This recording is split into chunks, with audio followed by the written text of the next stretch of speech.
The producer came to her dressing room 45 minutes before the broadcast. He was not rude about it. He was, in fact, professionally pleasant in the way that people are professionally pleasant when they are about to ask you to do something they already suspect you won't want to do. He came in, he complimented the setup, he made the kind of small talk that establishes a tone of reasonableness, and then he told Etta James that the network would prefer it if she changed her song. The song she had been scheduled to perform was not, by any reasonable measure, a difficult choice.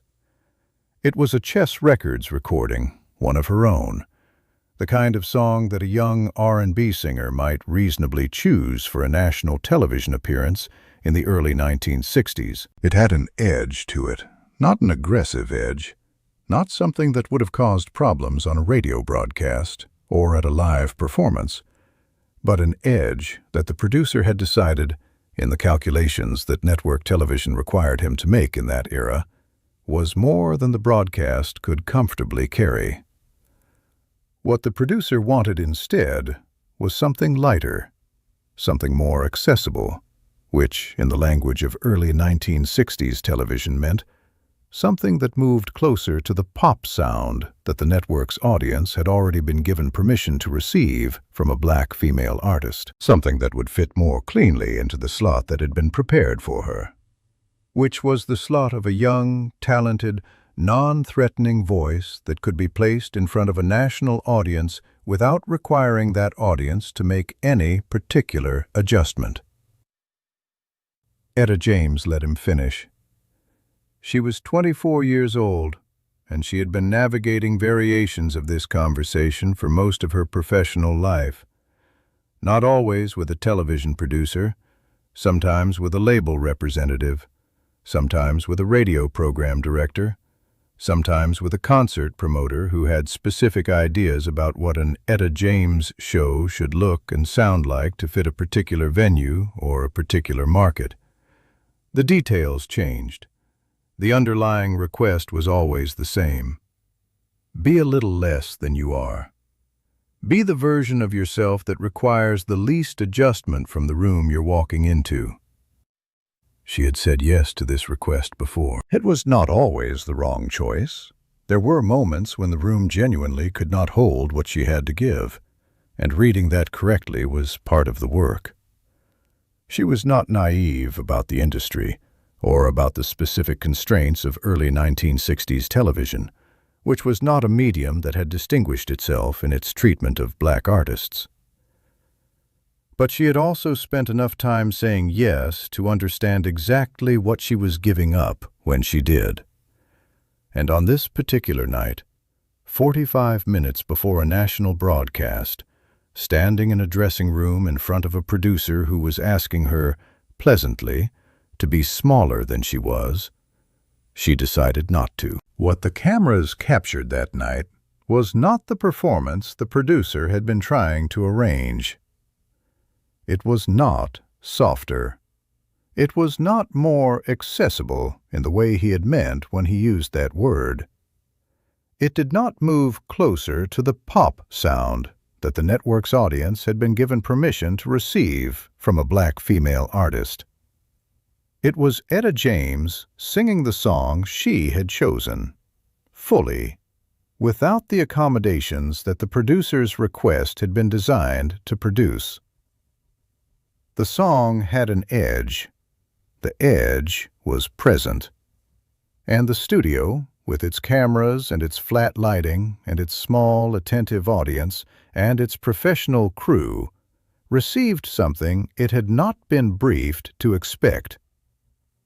The audience received it first. The small studio audience, which had been seated and composed and instructed in the implicit requirements of a television taping, had not been given specific instructions about what to do if what they were witnessing was genuinely moving rather than simply competent. They had come to observe a broadcast. They were watching a performance. By the second verse, several of them had stopped being observers. The crew kept working. The cameras kept rolling. The floor manager did not intervene. Whatever conversation was happening in the production booth, whatever the producer was saying to whoever was beside him as the segment unfolded in a direction he had not planned for, it produced no visible result on the studio floor. The song continued. The audience continued to receive it. And when the final note resolved, the studio was quiet for a second, in the way that studios are not usually quiet, which is to say, genuinely quiet, rather than professionally quiet. Then the applause. Not the polite, cued applause of a television audience that has been prompted. The kind that comes before anyone has decided it's appropriate. Involuntary, unmanaged. The sound of people who have had something happen to them and are responding before they have time to shape the response into the form the medium expects. The producer, in whatever space he occupied at that moment, had his answer about whether the song she had chosen could be held by a national television broadcast. The broadcast held it. She told him she would sing the song she had come to sing. She did not say it with aggression. She did not turn it into a confrontation, did not reach for the language of rights or respect or the broader argument that could have been made, accurately, about what this request represented in the context of what the television industry was doing to black artists in that era. She simply told him, in the same tone he had used to make the request, that she would be performing the song she had rehearsed. The producer paused. He was not accustomed to this answer, not in this form, not with this particular quality of calm. Refusals, when they came, usually came with edges, defensiveness or anger, or the complicated performance of someone who wanted to refuse but needed to appear cooperative. What Etta James gave him was something different. She told him no in a way that made the conversation feel finished, that left him with no obvious next step, that communicated without being spoken that there was nothing more to discuss on this particular subject. He tried once more. He framed it differently, not as the network's preference, but as a practical question of timing, of how the segment would flow, of what worked best in the slot she had been given. Etta listened to the reframing with the same attention she had given the original request.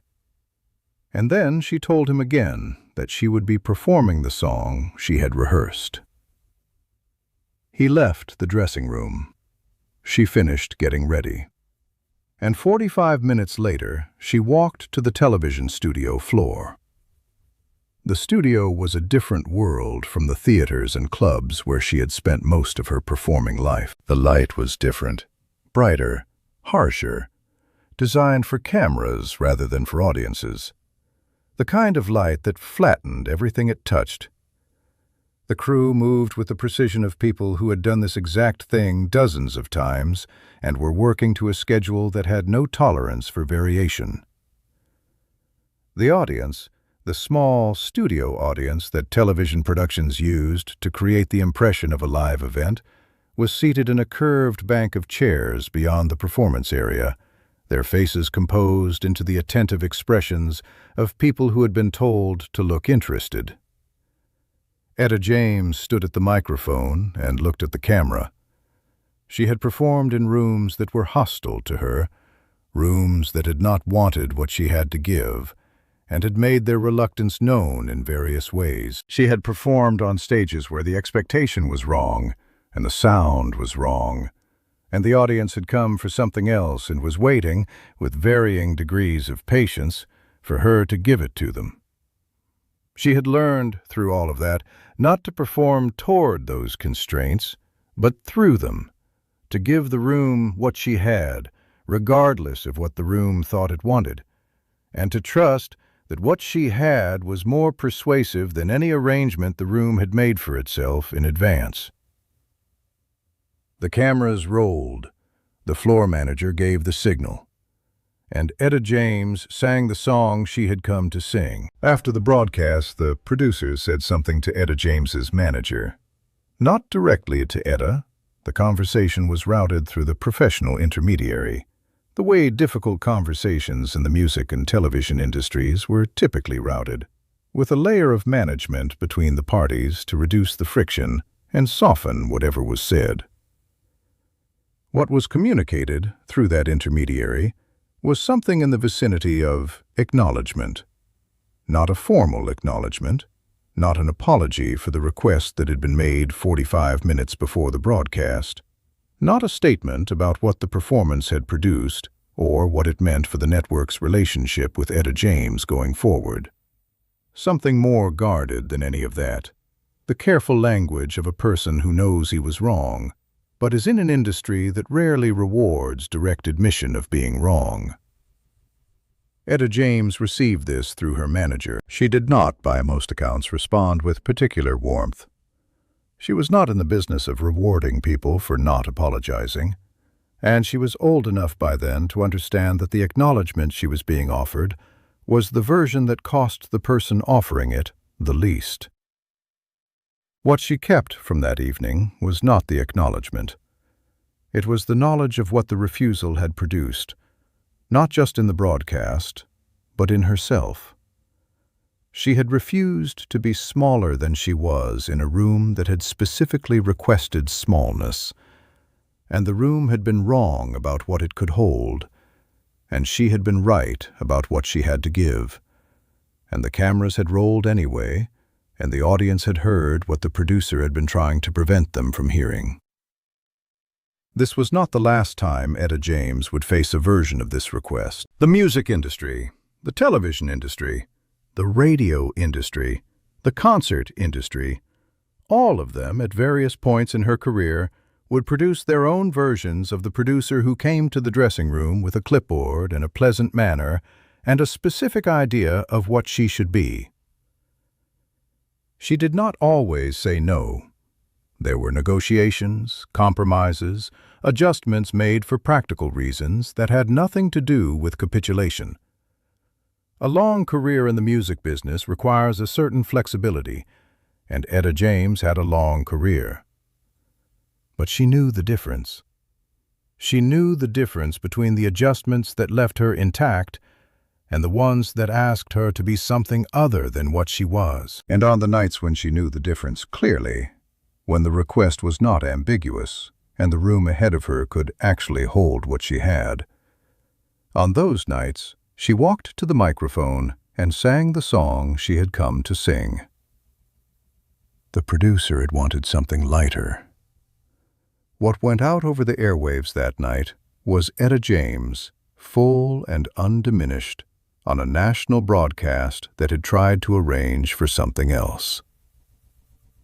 The cameras had rolled, and she had been exactly herself.